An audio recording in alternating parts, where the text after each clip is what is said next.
¿Qué tal? Bienvenidos. Hoy vamos a meternos de lleno en un truco, uno de esos bien ingeniosos que cambió por completo las reglas del juego para probar los chips complejos que, bueno, están en todos nuestros aparatos.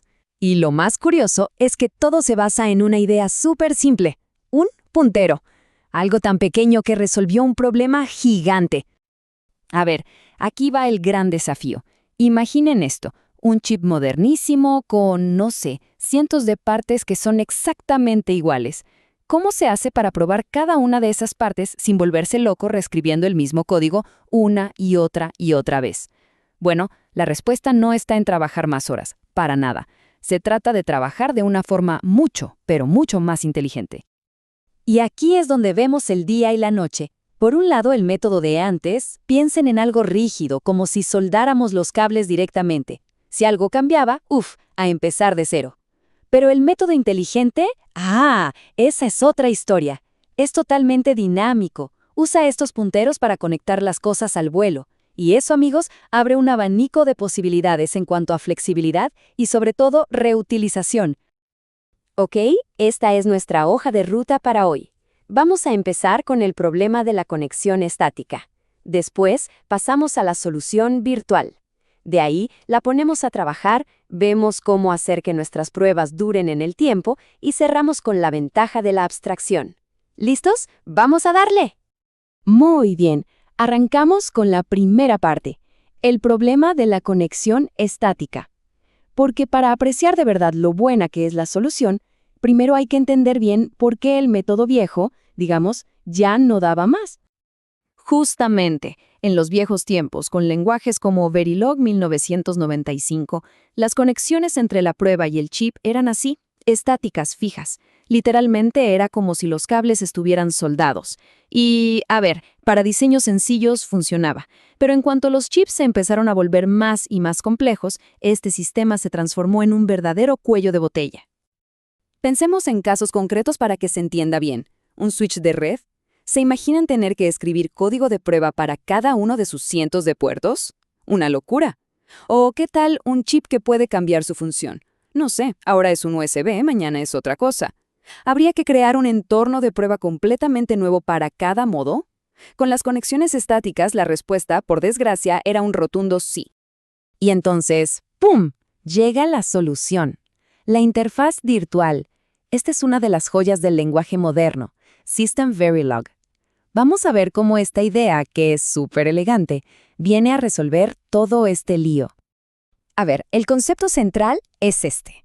Una interfaz virtual no es el cable físico. Es como una etiqueta, un puntero, una dirección que dice, oye, la conexión de verdad está allá. Funciona como un puente, ¿no? Conecta el mundo flexible del software de prueba con el mundo rígido y estático del hardware. Y si buscamos una analogía, esta es perfecta. Es como tener un control remoto universal para nuestro banco de pruebas. Tenemos una sola herramienta, un solo driver de prueba, y con él podemos apuntar a cualquiera de los cientos de componentes que queramos probar. Hoy a este, mañana a aquel, sin tocar ni una línea del código del driver. Bueno, suficiente teoría por ahora. Es momento de ver esto en acción, en el mundo real, porque aquí es donde la magia ocurre de verdad. Miren, tomemos un enrutador. En lugar de matarse escribiendo código para cada puerto, no. Se crea un solo driver genérico. Y después, al momento de la prueba, simplemente le decimos a qué puerto físico tiene que apuntar su interfaz virtual. Es como decirle, hey driver, hoy te toca probar el puerto 5. Y ya está. El ahorro en tiempo y en líneas de código es brutal. Y este ejemplo es genial porque muestra la flexibilidad en su máxima expresión. Estamos hablando del mismo chip, los mismos pines físicos, pero su función puede cambiar. Con las interfaces virtuales, el banco de pruebas es como un camaleón, se adapta. Si detecta que está en modo USB, ¡zas!, conecta el driver de USB. Si cambia a modo I2C, listo, conecta el driver de I2C. Todo dinámicamente, sin necesitar dos bancos de prueba distintos. Una maravilla. Ok, hasta ahora vimos cómo hacer que las pruebas funcionen para el diseño de hoy. Pero el verdadero juego, el desafío más grande, es construir pruebas que no se rompan mañana, la semana que viene o el año que viene, cada vez que el diseño cambia un poquito. Y esta es la pregunta del millón para cualquier equipo de verificación, ¿verdad? Un cambio que parece mínimo en el diseño puede provocar una reacción en cadena, una ola de trabajo súper tedioso y repetitivo para la gente de pruebas. La pregunta es, ¿cómo le hacemos para evitar ese dolor de cabeza? Bueno, aquí está la clave. El método antiguo de usar listas de puertos es súper frágil. ¿Por qué? Porque si se agrega una nueva interfaz al diseño, hay que ir y editar todas y cada una de las pruebas. Un trabajo de locos. El método moderno, en cambio, usa algo llamado XMRs o referencias cruzadas entre módulos. Esto, en pocas palabras, significa que la prueba busca a la interfaz por su nombre, no por su posición en una lista. Así, la prueba se vuelve independiente del diseño general. Es mucho más robusta y, por supuesto, muchísimo más fácil de reutilizar.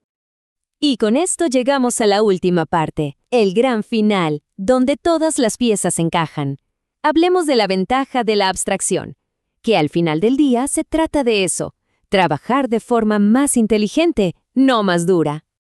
Ok, imaginen que tenemos una interfaz diseñada para un bus de 8 bits. Perfecto. Se escribe todo el código de prueba pensando en esa configuración. Y de un día para otro, ¡boom! El diseño cambia a un bus de 64 bits. Con el método antiguo, esto sería un caos. Habría que reescribir un montón de cosas. Pero, con interfaces virtuales bien diseñadas, el mismo código de prueba, sin tocarle ni una coma, se adapta solito al nuevo ancho. Eso es la abstracción en acción. Se define el comportamiento una vez y los detalles, como el ancho del bus, se resuelven solos. Esta cita, la verdad es que lo dice todo. El enfoque ya no es pensar en cables y pines uno por uno. El cambio es que ahora se puede modelar el comportamiento del sistema a un nivel mucho más alto. Es un cambio de mentalidad, una forma de trabajar completamente diferente y mucho más poderosa. Bueno, para ir cerrando, ¿con qué nos quedamos? Primero, que las interfaces virtuales son básicamente punteros, que nos dan una flexibilidad increíble. Segundo, nos permiten que una sola prueba se encargue de muchísimos componentes que son idénticos. Tercero, hacen que nuestros bancos de pruebas se adapten a múltiples configuraciones. Cuarto, usar XMRs es clave para que las pruebas sean robustas y reutilizables. Y todo esto apunta a un solo lugar, poder trabajar a un nivel de abstracción mucho más alto.